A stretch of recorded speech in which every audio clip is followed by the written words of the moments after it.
Okay, um, so I might be in the minority here. I just saw the Joker sequel, and it got just utterly destroyed this weekend. Um, Audience scores are and box office totals are below Morbius and the Marvels, and everyone is just absolutely hating on it. And I only went into it out of obligation, really. I'm delayed on it, so I was just like, well, I'll do a video, and 'cause I haven't done a movie review in a while. I got a pimple on my nose. I re-injured my knee the other day. You saw videos I put up of the 100th anniversary of the theater. That's taken me a couple weeks since I took over the building, of getting the place all together for the weekend, and the weekend went really well, except for I slipped on a ladder changing a sign, and my knee went the opposite direction again.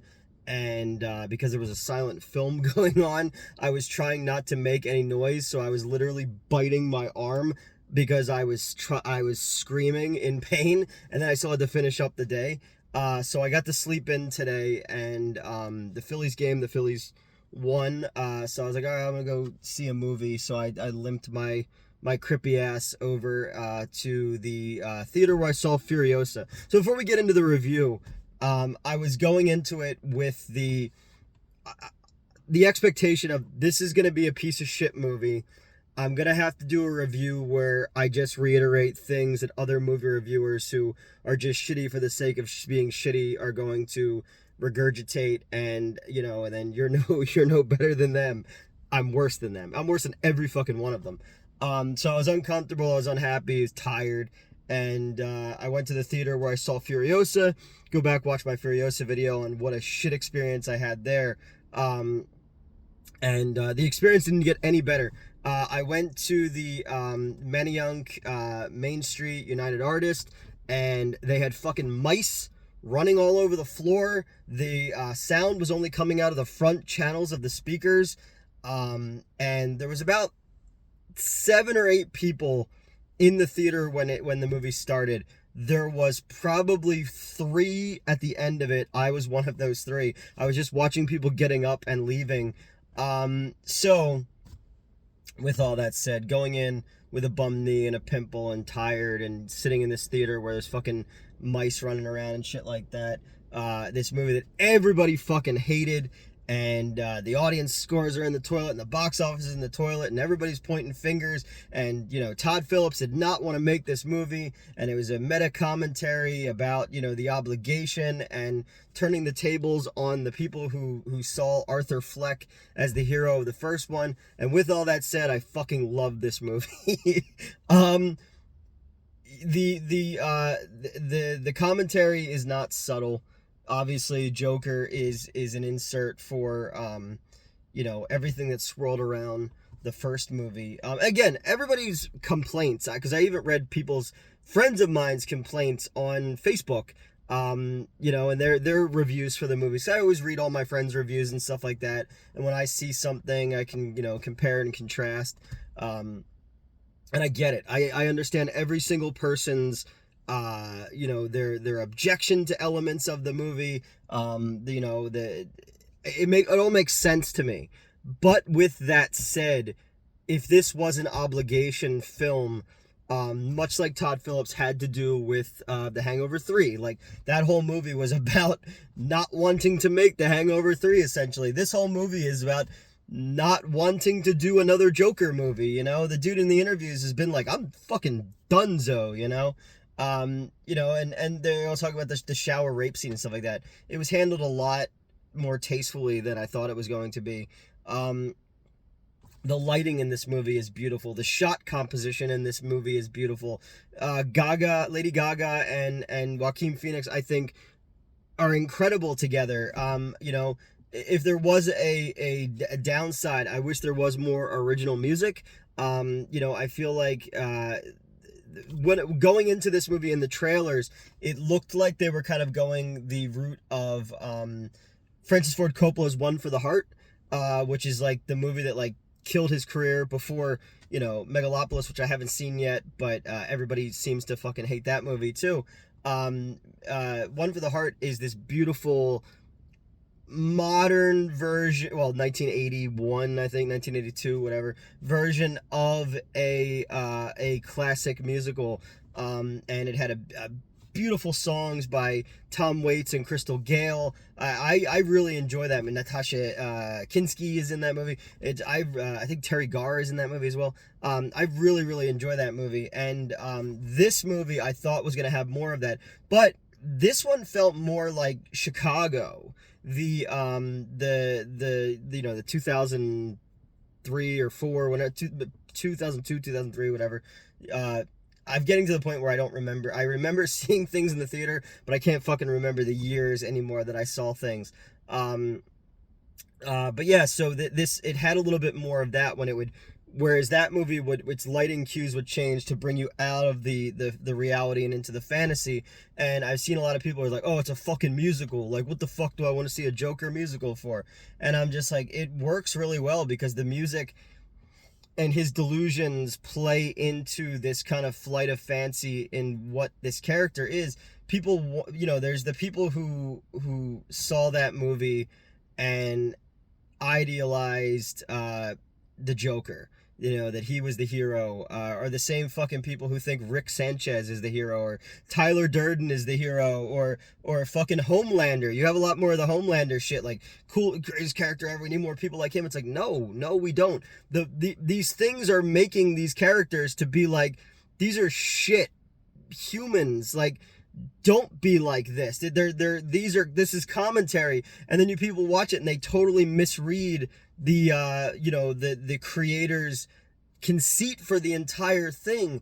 And that's kind of what this is. It's people want the Joker. People in the first movie came out in 2019. The media wanted violence. The media was just, they were priming the fucking pump for shootings and for violence. They wanted incels to rise up and see the Joker and create violence. And when it didn't happen, you could tell that they got kind of pissed off about it and they turned on the movie. Do I think it was dangerous? No, because the first fucking movie was just Taxi Driver and King of Comedy. Like, you want to talk about plagiarism, and again, there's a lot of elements of the first movie that I really like. And I thought Joaquin Phoenix was fantastic as that version of the Joker, and it existed in this parallel universe of DC Comics where there was a Thomas Wayne and a Martha Wayne and a Bruce Wayne and there was a Gotham City. This one gives you they mention Bullock. Harvey Dent is a character. He does get two-faced at the end of it. There's the Wayne Tower and stuff like that. The mayor is the same mayor who's in the, they've mentioned in the comics, stuff like that. I was like, oh, okay, I know that name and stuff. But like, this one is flipping that and creating this persona of the Joker. And when you have Harleen, they call her Lee, it's Harley Quinn, that Gaga plays, she's, she tells Arthur that she's this, that she burned down her parents' apartment building and her father abused her and she got to be checked into this mental institution. Then you come to find out that she's from, the Upper West Side. And Johnny, where are you from? The Upper West Side? Ghostbusters too. We just did Ghostbusters on Friday night at the Grand, and I had the Eastern state Ghostbusters show up, and they brought the car and stuff like that, and we were kind of talking about Ghostbusters too, because some of these guys know me, and they also know the review I did for the other channel, which I think is the definitive Ghostbusters 2 review. So we just kept quoting Ghostbusters 2, but that has nothing to do with the Joker. She's in love with this construct, they all want him to be the Joker. It's just like, the media wanted there to be violence. They want the incels and stuff like that. I found all of that to be so interesting. And then using Todd Phillips, the Joker as this insert for Todd Phillips, who's like, I don't want to do this. I don't want to be in this box anymore. I can still create something for you Which again, if it was an obligation, it's a beautiful fucking obligation. I love just the way that the musical numbers were staged. I thought they were fucking brilliant. And I'm watching this movie, and there's a scene. Yeah, you go, oh, okay. There's a lot of talky, courtroom drama shit, and all this. But oh no, we lost the light. Hold on.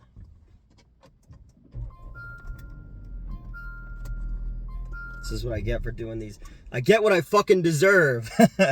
um, yeah, but there's just a lot of cool shit. I like when the Joker's wearing the white suit, like he is in the one dance number, like he is in the Dark Knight Returns. And towards the end when they go in the Tunnel of Love, which is my favorite Batman story ever. There's a lot of really cool stuff. There's also a lot of like smile imagery, which I found very interesting. There's this bridge that leads from Gotham City to Arkham, which is shaped like a smile. She has it on her purse. There's just a lot of cool imagery in this movie, and there's a lot of really well constructed set pieces in this grungy world. And yeah, are some characters kind of underwritten? Big time. Like I said, I agree with all of the fucking the negative stuff, and people were saying it's completely unwatchable. But there's scenes like when the little person, Gary Puddles, has to take the stand, and the scene is moving and raw, and it's a major like aha moment for Arthur in the movie too, when you realize that like he's playing the martyr, and he's playing the victim. Now everyone's against him, not realizing the amount of damage that he's done to other people as well. The actress who played Domino in Deadpool 2, she played his neighbor in the first movie, and she returns as well for a scene, and you just go like, oh yeah, like the collateral damage that's created by this character's actions. Like, he's not the victim, and the people who are inspired by him are fucking crazy. It's like the fucking people who follow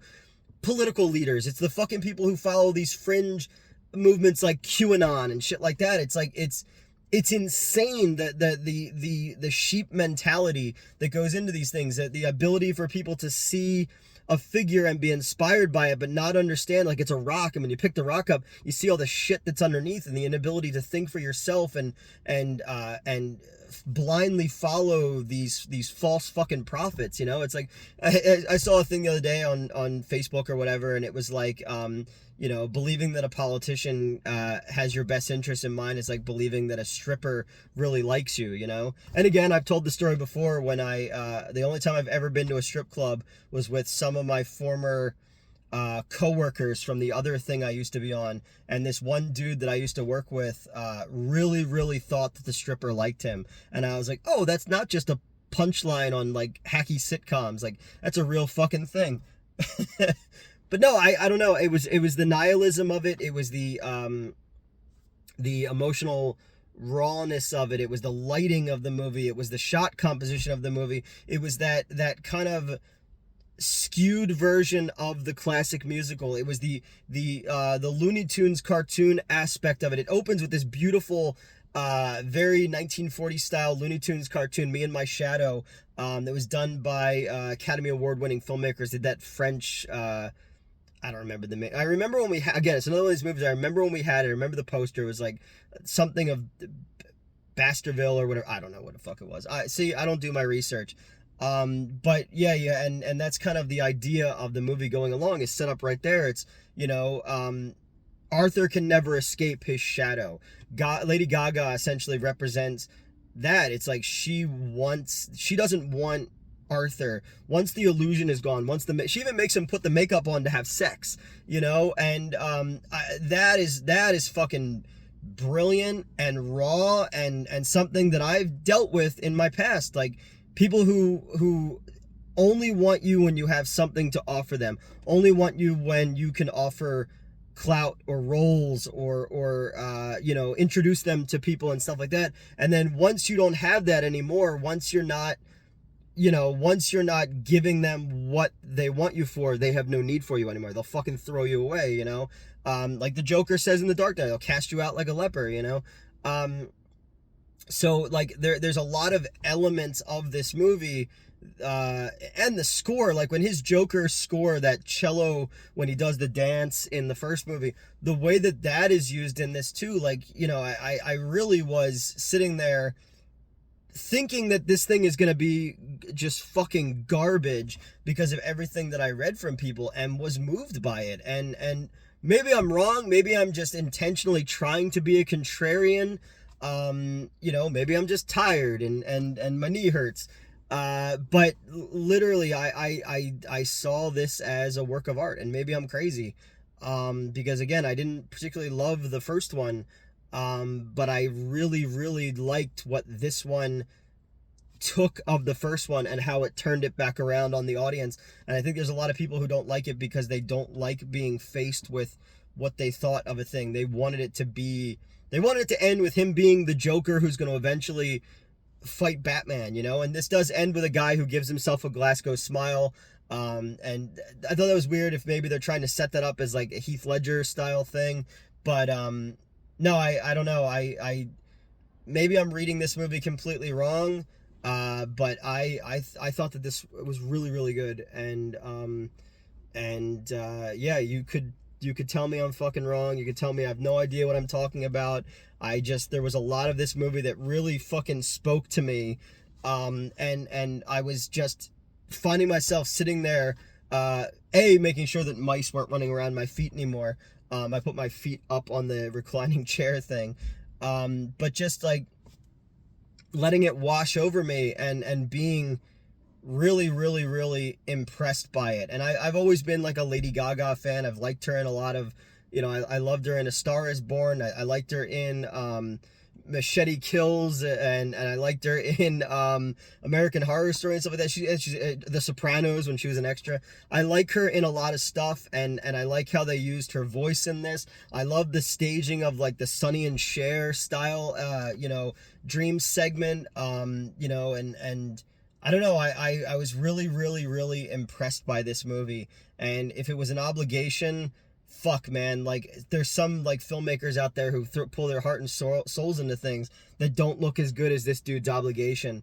Are there elements of it that I think could have been better? Yeah, of course I do. You know, and is there pieces that characters that I think could have been developed differently, or who things where it went left when I felt like, oh, if it only had gone right, we would have gone here. Yeah, and do I agree with you know, people's critiques that I saw? Yeah, I get it, man. I get it. And but I also like, it struck me in a weird way, and I was really, really impressed by it. And just the level of the song and dance numbers, and the lighting. And there's like a scene where everyone has black umbrellas, and they're walking Arthur through this corridor outside, but to lead him to Catherine Keener, who's his lawyer. And when he sees the sun and the umbrellas go up, the top of them are colorful, and it just reminds me of something like of an old school musical, and stuff like that. I find brilliant, because again, like, I love fucking horror movies and action movies and sci-fi and shit like that, but I also grew up, because of my grandmother, with old-fashioned Hollywood musicals, and I've always taken elements of musicals and try to incorporate them into things, be it the staging, be it the color, and all that kind of stuff. There's, you know, little things like that, that I've always loved, and found special, and want to include in some way in all of my things, to kind of be a little bit more rounded than a dude making an Amityville pool toy movie. But again, I love, you know, I love film, and you know, and it's cool when you can see someone taking, you know, an IP like the Joker, that everyone has a perception of what the Joker is supposed to be, and the first one kind of twisted it a little bit. The first Joker was really like a you know, a bigger budget version of Winnie the Pooh Blood and Honey. Like, it was showing you what is going to happen when these characters fall into the public domain, and people are able to make their own versions, non-canon public domain versions of these characters that we know. So yeah, man, as a just a lover of fucking film, and the craft of it and the art of it, I thought that there was something really special here, but in a very nihilistic, very like fuck you to the studio, fuck you to the fans kind of way. And in that, it was an old fashioned musical, but it was also kind of fucking punk rock too. So yeah, that's it. I'm in the afterglow of it right now.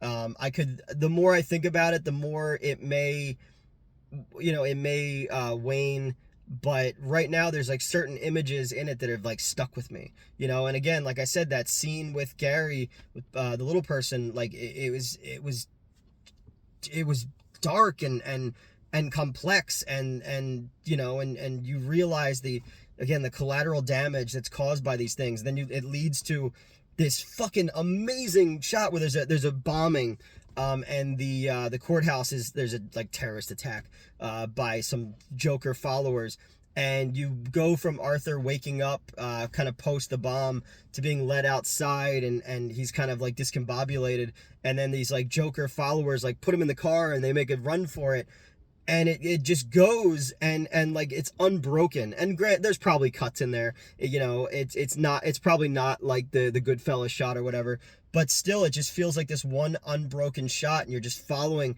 and it leads you into the ending of the movie. And little things like that, I was like, all right, well, if this guy is like, fuck, if I have to do this thing, I'm gonna do it my way. And I really dug that. I really thought it was cool. So that's it. That's my review of Joker 2. The title it means a shared delusion.